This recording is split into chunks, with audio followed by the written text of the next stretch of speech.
Hey there, welcome into Gather. I am going to do my absolute best not to over explain anything because I'm so excited to have you in here, and that is my tendency. So when you log in, if you don't see this screen first, you're going to head over here, click Dashboard, and this is what you should see. You're going to start by making your first library. A cookbook can pull from a couple of libraries, but generally, one library is going to turn into one cookbook. So title your library what you might title your cookbook.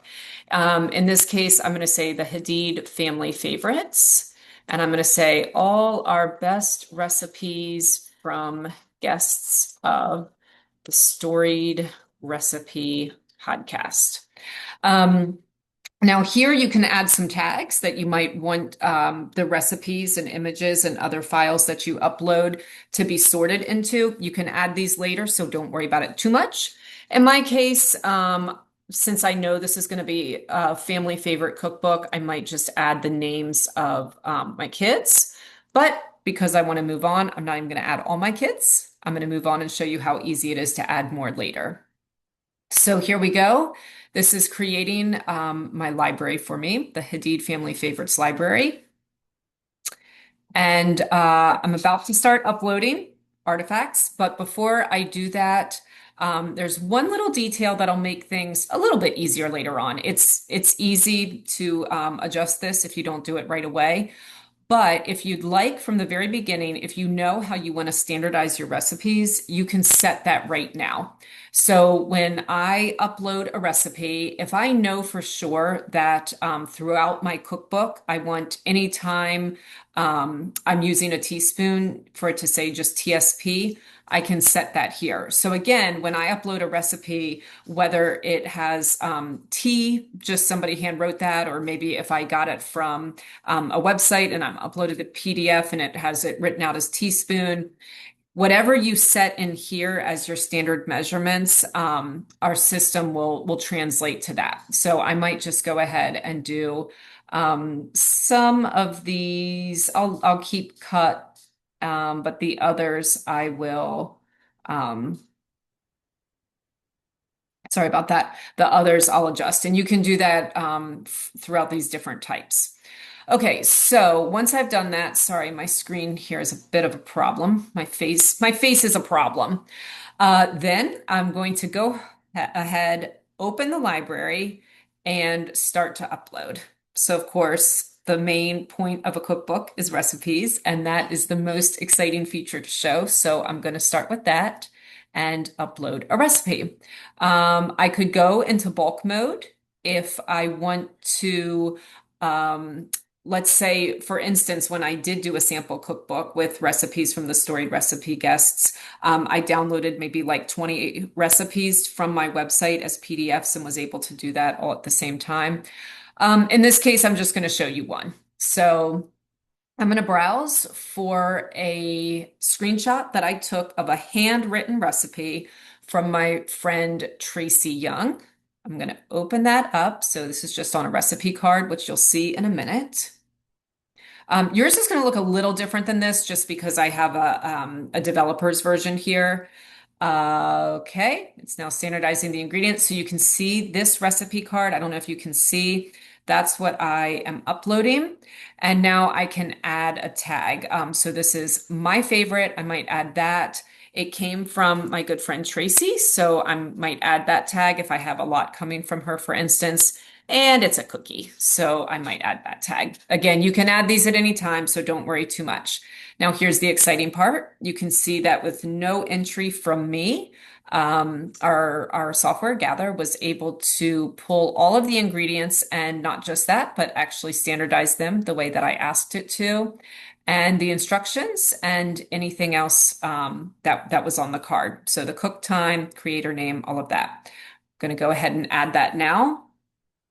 And this is going to take you to an edit window. So this isn't like the big reveal moment yet, but here in the edit window, I can add some things. So if I want to add an introduction, for instance, and share a little bit about my friend Tracy, I can say this recipe came from my amazing friend Tracy, who tailored my wedding dress and made my wedding cake.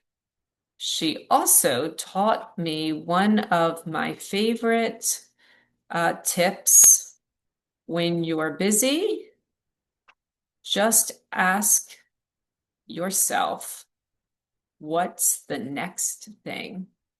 She said, you never focus on everything. Just ask yourself, what's the next thing? I might also want to, this will auto save, so I don't need to worry about anything here. I might also put in the notes that I could add a title or not. So I could say serving suggestions.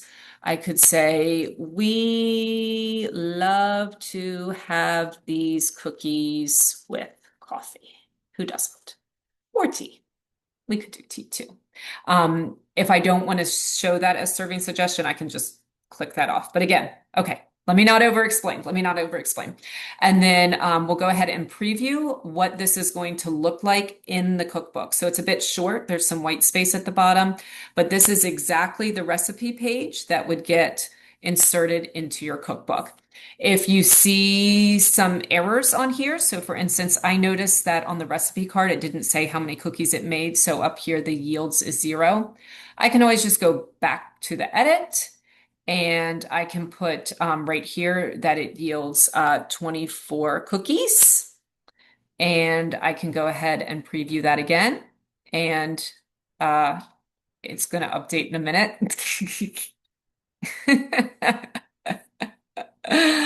Ah, this is a good time to show you one other thing. I'm going to head out of here and I will show you that if something like that happens and you have a bug to share, you can just go right into feedback up here. So let me do that a little more slowly. You'll go up to your sign in right here and you will click feedback and your general feedback. This is a bug, something that's not working. You could also make a suggestion. So something's working, but you want it to be better, or a question like you're just not sure if you're using a feature correctly. I would say this is low severity because I'm pretty positive that if I log out and come back in, it actually did save that. And then this happened in the recipes, and I'm going to say I changed yields in the edit window, and it didn't show up when I hit preview.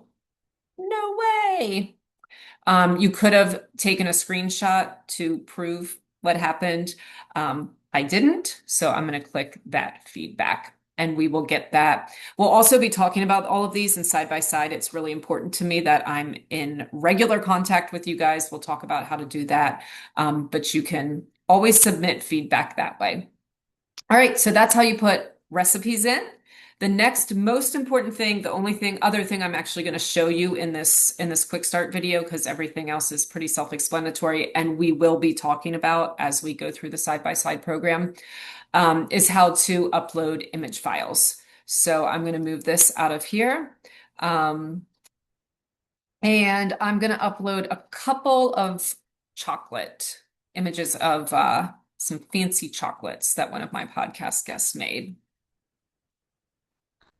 So these are all getting uploaded. And again, later you will, once you have your artifacts added to your recipe, or excuse me, to your libraries, it'll be super easy to just bind it all together in a book later. And we'll talk about that as we go. You could start today if you wanted, but my suggestion would be to just gather things that you know you might want. And then later we'll talk about how to put it all together into a book. I have a lot of tools to help you organize that so that when you go to assemble the book, it'll be very, very, very easy and straightforward. Okay, so when I look into my image library, I have all of these in here. I can love an image if I know I want it in the book. I can hide an image. Let's say if one of the contributors that you invite shares an image that's important to them, but you just don't want it in the book, you can hide it. They will never know. And you can just say, I don't want to see that one again. Or if it's like a supporting image that you might want in the book, but you're not sure, you can just maybe it. We'll be talking about images a lot more in weeks. I think it's week 5 of side by side. Oh, you can also tag this. So, for instance, John loves chocolate, so I could add that. Um, I didn't know I was going to do a chapter on chocolates, but now I do. So I can add that here too as a tag. And that's that. I'm done uploading my images.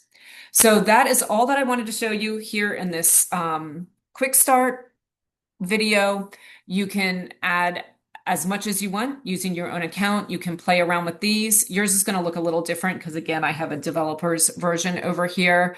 And I'm looking forward to meeting with you guys in side by side and showing you a lot more about this tool and also working with you on all of the decision-making process of creating a cookbook, which is sort of outside of a tool. It's bigger than that.